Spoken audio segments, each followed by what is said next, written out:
morning from Warner Brothers Movie World here on the Gold Coast. We've got a huge day planned today. We're going to be checking out the two major Village Roadshow theme parks, both in the same day. We're here at Movie World to give a first impression of the brand new Wizard of Oz area, which includes 3 new roller coasters, technically.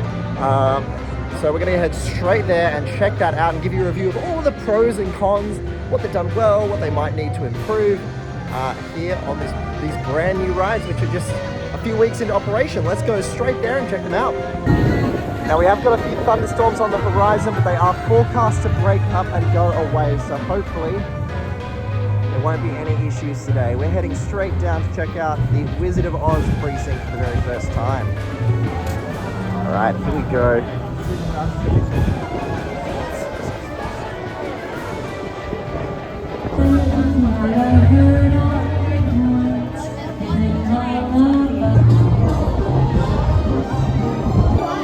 Alright, so here we are. We do have a little bit of a delay just because of those storms that I mentioned earlier. They are expected to pass, so the rides obviously can't operate until that lightning is out of the area. But first impressions of this part of the land, there's some nice theming. It's a little bit patchy over here, but they've done a really good job with this Emerald City facade. I'm just a little confused about how they've oriented this. Obviously they wanted to use the old Arkham Asylum building, so they didn't have much choice. But as you enter the land, you kind of have to do a 180 around to your left to get to the entrance to the rides, which is just a little awkward and maybe takes away from that kind of first impression that this facade really gives. I would have liked them to see them open up the old Lethal Weapon entry, which is just over here. That might have worked much better because you'd get that striking aesthetic right as you walked in without having to basically do a little heel step. So, good start. We'll see what it's like inside once the rides hopefully open back up in not too long.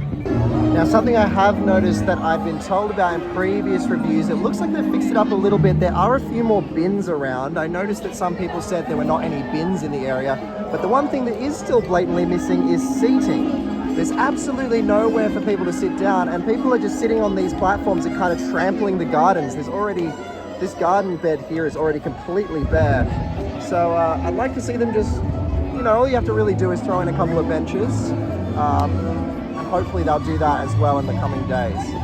I am seeing a lot of stage lighting fixtures all the way around the area, and what that tells me is that they've thought about what this place is going to look like at night during their night events. So if you're going to be up here for any of Movie World's nighttime events, this might be worth checking out.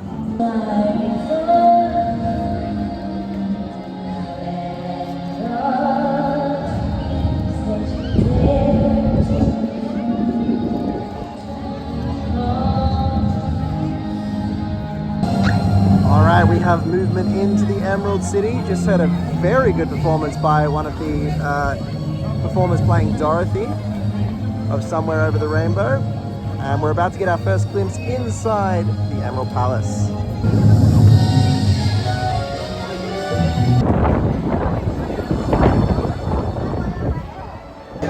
Okay, looks like the majority of the crowd's going for Flight of the Wicked Witch, so I'm actually going to duck down and see if we can get a ride on Kansas Twister instead. Ah, that's why ride is closed. Okay, we will be back for Kansas Twister then.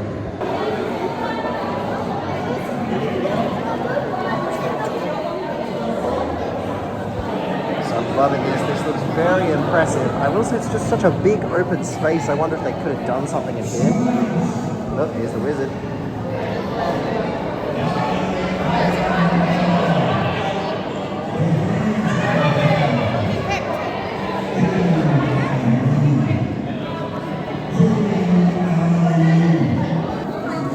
We're into the queue for Flight of the Wicked Witch. Wow.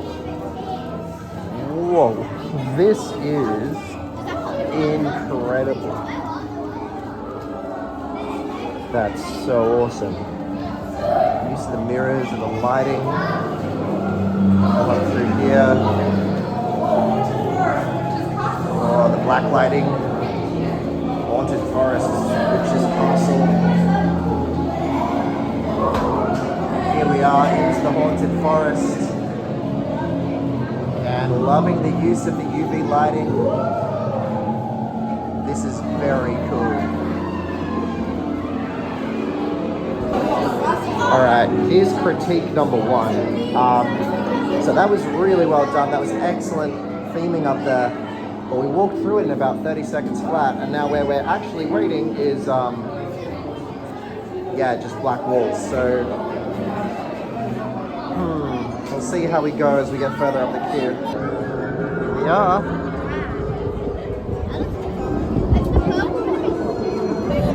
So yes, as you can see, the remainder of the queue appears to be all just these chain link fences, kind of more outdoor, fairly generic queue. I don't really necessarily have a problem with that, but I wonder why they chose to do the themed elements first and the plain queue second, when theoretically most of the year, outside of peak season, they're not going to get very long lines and people are just going to walk through that for 30 seconds and then wait in the same boredom that they would on anything else. Interesting choice, but we'll see if there's anything further as we get closer to the station.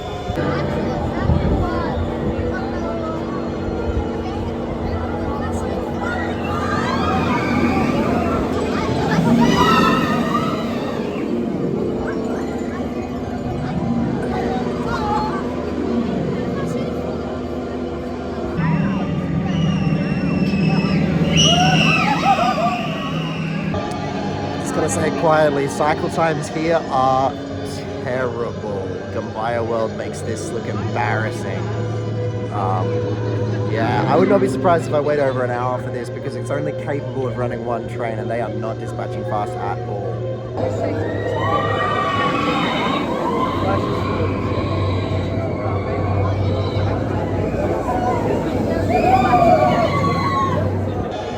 So we've had a weather closure apparently for what I can only believe to be just a few specks of rain. There's no lightning in the area, wind speeds sitting around 10 to 15 k's an hour.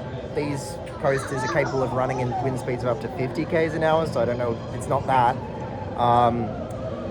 Yeah, I don't know what the issue would be here. These are very reliable coasters capable of running in pretty cold, pretty windy, pretty hot conditions, so yeah, I'm not sure whether that was just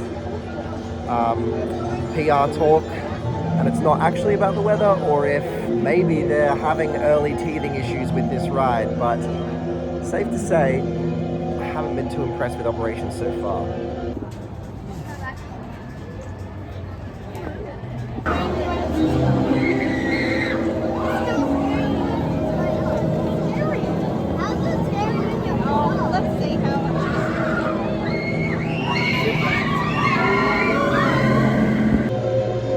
Look, I know I have a reputation among Aussie roller coaster creators for being the one that speaks my mind, and sometimes that means I come across as a little bit negative. But I've operated a very similar ride to this before on a bigger scale, and the amount of time they are taking between trains is embarrassing.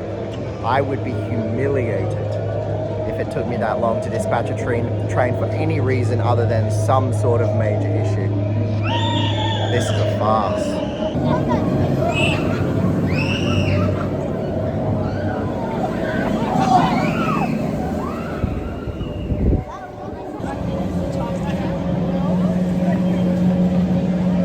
One eternity later. Okay, so I've just timed the latest cycle from when the train hit the brakes going into the station. They've now dispatched 6 minutes and 44 seconds. Add on the 30 seconds that the ride takes, and they're averaging probably, like, that was not an unusually long cycle for what it's been while we've been in line so far. 7 to 7.5 minute cycles on this ride.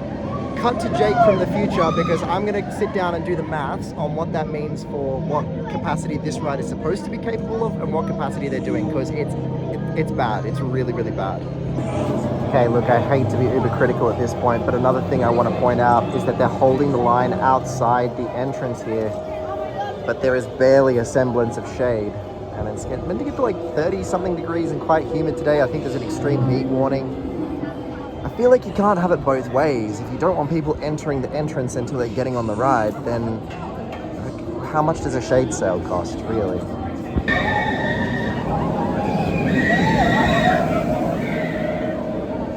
Many, many unbearable moments later. Never mind, I had time to do the maths while I was in line. These rides advertise as having a capacity of over 750 riders per hour. At their current rate of dispatch, they're doing 170 riders per hour. 170 riders per hour. That's ridiculously slow.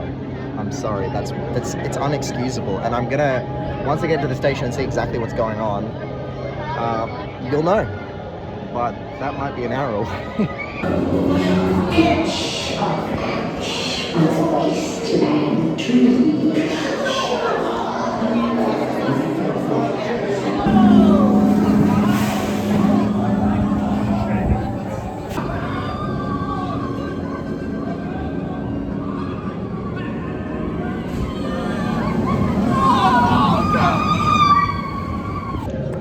All right, let's talk about what's going on in there. They have seatbelts.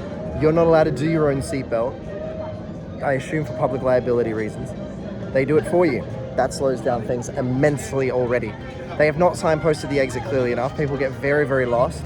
They don't open the gates until the entire platform is clear. It's just little things that you can tweak that fix those operational issues, and they're not doing any of them. Admittedly, my cycle was quicker than the ones that I had timed in the queue, but it's still unacceptable on a ride like this to be doing 7-minute cycles. That's not okay. That's not, it's because you're not getting, that's less than like a sixth or a seventh of the throughput that you should be able to do. Kansas Twister behind me, still down, so we're gonna go and get the other credit that I'm yet to get here at Movie World, which is Flash Speed Force, so hopefully the line's there not too long. I am not seeing a lot of activity at Kansas Twister at the moment, so hopefully that'll be up and running maybe this afternoon. We'll come back and have a look, because I would like to see the queue there and see how everything looks. Needless to say, I'm not too impressed with what I've seen so far, but we're going to go and check out Flash Speed Force, which I also haven't seen yet, and we'll go see what it's like.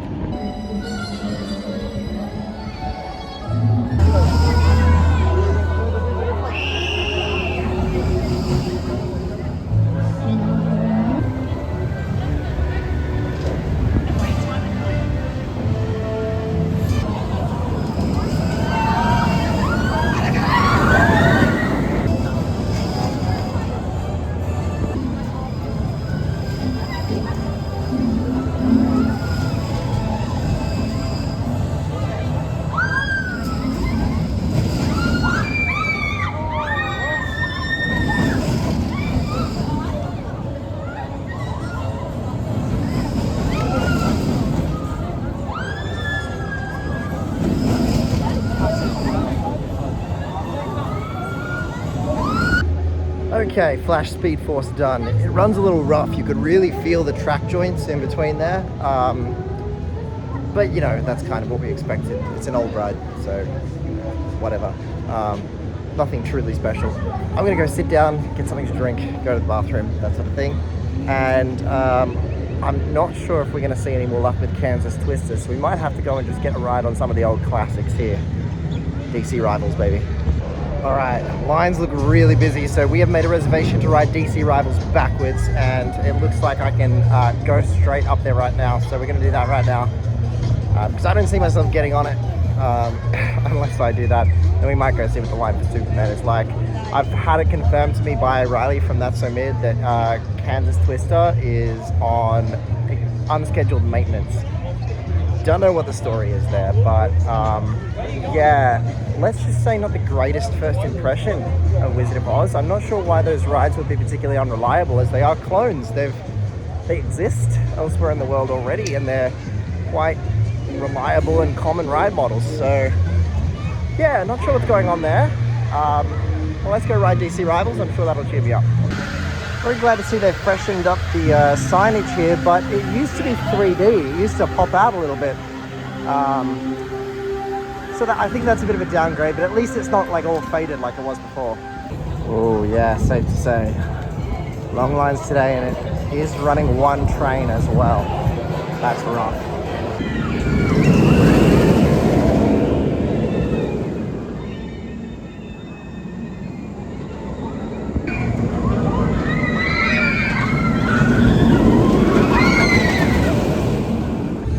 Our rivals, my Shayla. We love her. That was incredible, as usual. Gotta go get some footage. And then I feel like we'll get in line for Superman because I'd be mad if I left and I didn't at least ride one of the other two. Superman, I don't think I've been on it in quite a while either, so let's do it.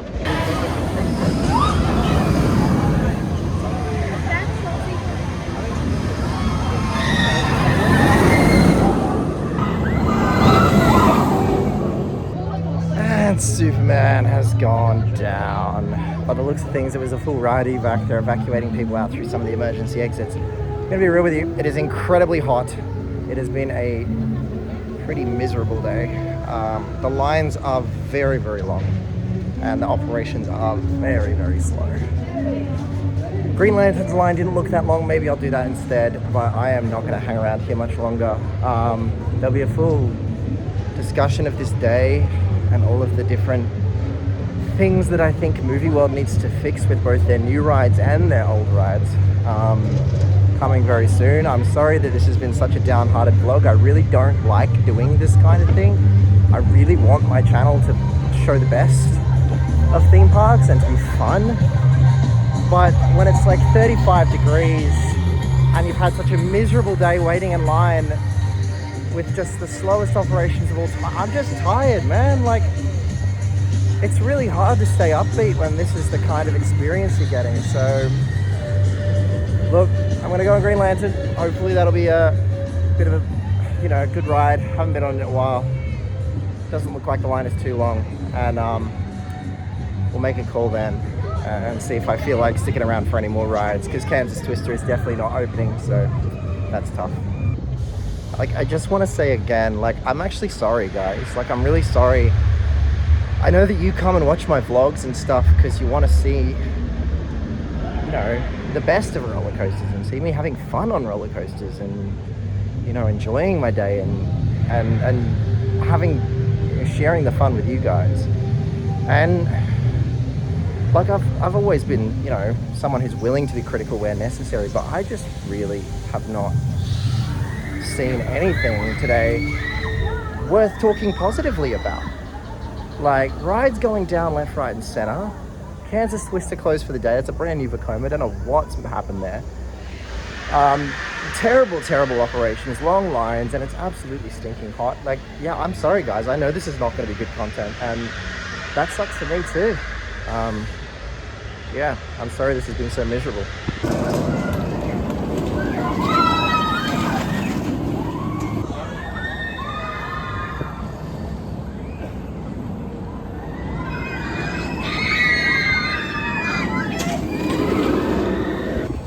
This just about sums it up, guys. High capacity ride. This one's literally designed to be putting out trains every 30 seconds. I reckon it's been about 4 or 5 minutes now. Welcome to Movie World.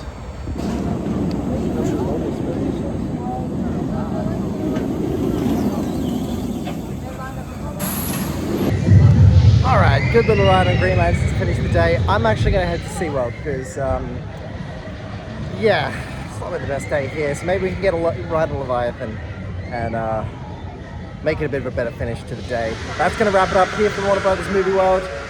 Apologies for not getting reviews on Kansas Twister. That was outside of my control. But Flight of the Wicked Witch, yeah, look, I questioned the choice of ride model, and I feel like some of the theming could have been better, and operations certainly could have been better. As for Flash Speed Force, nah, very mid. So not the best day here at Movie World, but let's go to SeaWorld and make up for it. A few things you can do to make that day even. All right, we have ducked down to SeaWorld for the last hour and a half of the day. Hopefully things here are running a lot better and we can at least get a lap in on Leviathan or something like that just to make it all worthwhile. I'm really sunburnt. I don't know if you can see that on camera. So luckily Leviathan's queue is under shelter. Just seen it operating. Let's go get a ride.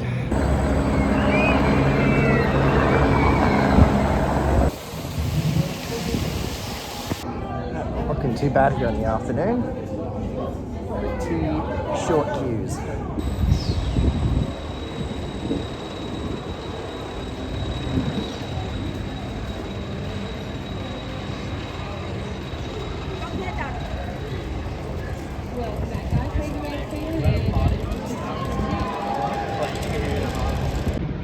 Well, that was running well. No, that was operations there were a million times better than even at Movie World. Like, you still get that delay, like you sit on the brake run for quite a while at the end, but it's a quality ride. It's running very aggressively since I rode it about this time last year.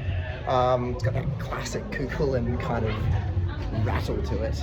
But it was nice to get a lap in on that, just to make the day worthwhile. I'm gonna go and get a drink. It's been a long day. Yeah, that's cheered me up a little bit. So at least we finished the video on a positive note. Make sure you like, comment, and subscribe down below, guys. Plenty of reviews and content coming from the Gold Coast this week. I'm sorry that this one's been a bit of a downbeat vlog, and I promise I will be excited for what I bring you next. See you in the next one, guys. Shout out to my channel members, Rowan McMaster, AA Films, Joshua Roberts, Glenn Linarden, Graham Etu, Chris Doyle, $2.20, Cars and Coasters, and TCE.